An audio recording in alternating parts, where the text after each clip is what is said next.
There's an apparent trend in efforts to revamp the Democratic Party brand. Potential 2028 Democratic presidential candidates are blanketing right-wing podcasts. This is the way Politico puts it. They're aiming to close the attention gap with Republicans, gaining ground with the podcasts and other outlets that helped give Trump his win in November.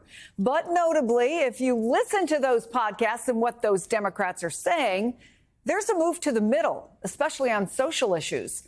Among them, Rahm Emanuel, who was just on the Megyn Kelly show. Do you believe boys should be able to play in girls' sports? No. Can a man become a woman? Can a man become a woman? No. Thank you. No. That's so easy. Why don't more people in your party just say that? Because I'm now going to go into a witness protection plan. This comes just days after Pete Buttigieg was on Barstool's Pardon My Take, the latest of his more than 24 podcast appearances. And Democratic Congressman Ro Khanna will soon record an episode with the MAGA-friendly All In podcast as he increases his own high-profile appearances. Joining us now, Tara Setmayer, former GOP communications director and co-founder and CEO of the Seneca Project, and Kaivan Shroff, Democratic strategist, senior advisor for the Institute for Education. He was a 2024 DNC delegate and worked on Hillary Clinton's 2016 presidential campaign. Welcome, Kaivan. There are these potential Democratic candidates. Are they smart to do this, meet Republicans in their own territory, and are we witnessing a sea change? Yeah, I think there's this tendency in Democratic politics at this moment of uncertainty to find one good thing and think it's the solution to everything. I think it's a good strategy for some people. I think Pete Buttigieg does it quite well. I think Gavin Newsom, sometimes it comes across gimmicky, and we saw that with his Fox News debate of DeSantis. I don't know that it landed the way he thought it would. And then I'd add, we saw James Tallarico get complimented by Joe Rogan. I think some of these platforms are going to be more open to certain voices, right? I can't imagine him telling a Jasmine Crockett, you should run for president, but I think she makes a lot of sense too. So there's a couple dynamics at play there. Yeah, it's fascinating. It's wide open. Tara, there's a new opinion piece in the New York Times that says prospective Democrats who are jockeying for early position and recognition in the party's presidential nomination contest are moving toward the center. And they point to Gavin Newsom's break with progressive orthodoxy when he declared that allowing transgender athletes to participate in female college sports was unfair. You also just heard Rahm Emanuel, right? Is this abandoning the progressive wing, that base, or is it learning the lessons of 2024? No, this is learning the lessons of 2024 and just playing smart politics, appealing to a bigger audience. Unfortunately, Democrats got themselves caught into these, pigeonholed into certain cultural issues that Republicans were really good at demagoguing. We know that the transgender athlete issue was one that affected a minuscule amount of people, but the Republicans were really good at demagoguing it and turning it into a huge national issue that became something that Democrats were constantly on the defensive.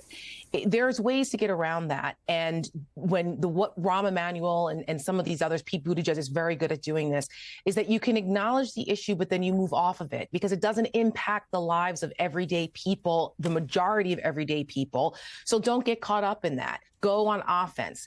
That's what Republicans do all the time. We've said this repeatedly. It's what we do with the Seneca Project, with messaging, with content, inundating people with things that actually impact their lives every single day.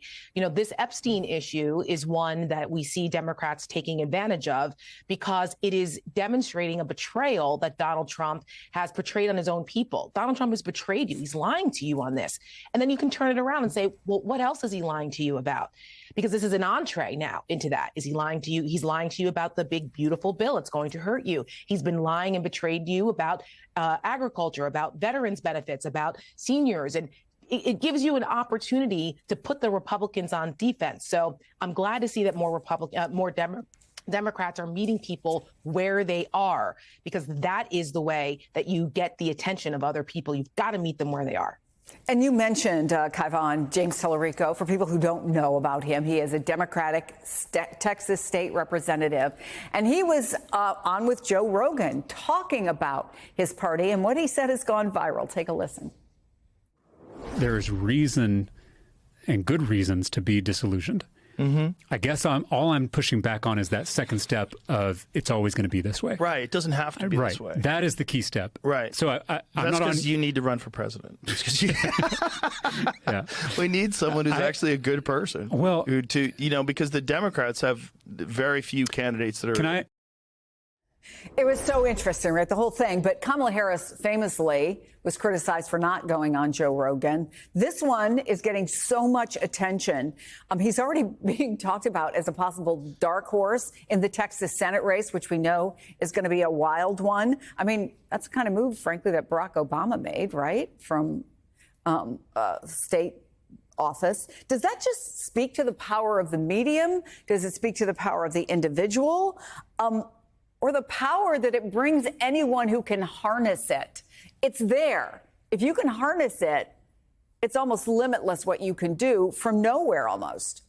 I totally agree that, he's actually got like 1 million TikTok followers even before going viral on Joe Rogan. And he's really good at sort of hitting those notes that seem moderate, but actually justify a lot of liberal policy issues. Now, I will say, I do think Democrats tend to overinvest on what I call the more cheerleader side of the influencer podcast space, as opposed to the persuasion space, where like a Joe Rogan is talking about all sorts of nonsense all day, and his viewers like to listen to that. And then Republicans are really good at sort of going on and smuggling in a couple talking points. It's not that they're only going on political shows or only, paying groups of Democratic influencers who go viral and say the talking points. I think that's pretty ineffective, and we haven't seen the evidence that that's worked. Just like I will say, we haven't seen the evidence that the Lincoln Project converted voters. We haven't seen the evidence that these viral, really hard progressive narratives have been effective. Well, the thing that struck me about Tellerico, he's not a flamethrower. Like, he's not really over the top in any way, which you tend to think of that's what works, right? But there's something about him that makes you stop and kind of listen to him. Tara, in this deconstruction of what did not work in 2024, Hunter Biden came back out of nowhere and took aim at George Clooney and other high-profile Democrats who called for his dad to drop out of the presidential race. This is part of the new interview. You, what do you have to do with anything? Why do I have to listen to you? What right do you have to step on a man who's given 52 years of his life to the service of this country and decide that you, George Clooney, are going to take out basically a full-page ad in the New York Times to undermine the president at a time in which, by the way, what do people care about the most? Why do you think that the Republicans have an advantage over us? Because they're unified. Is that the lesson for 2028, Tara, that be careful, the Republicans are unified? Well, I mean, the most committed wins oftentimes. And if you are not unified in your message and unified in what you're trying to accomplish, then a house divided against itself cannot stand. So that point, I think, is valid, because Republicans every day are marching lockstep while Democrats are still chasing their tail and, planning a meeting to make a meeting. This is part of the issue. The fight is now. And I think that one of the issues here with all of this is authenticity. I mean, people may argue that Hunter Biden's interview was ill-timed, but he dropped a lot of truth bombs in there that I think it's a dirty laundry situation with them. Yes, that's true. Listen, I'm from Jersey. I'm all for it. But yes, but he was authentic about it. He was authentic in his anger and his disillusionment with what happened to his father. And I think that, it's people can appreciate that to a certain degree, the raw emotion of it.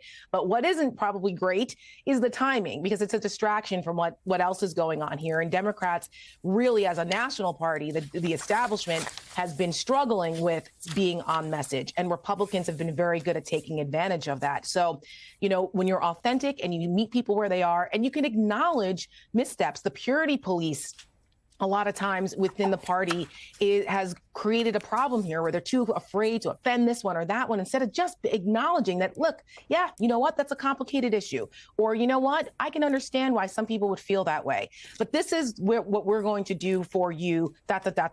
Or people appreciate that.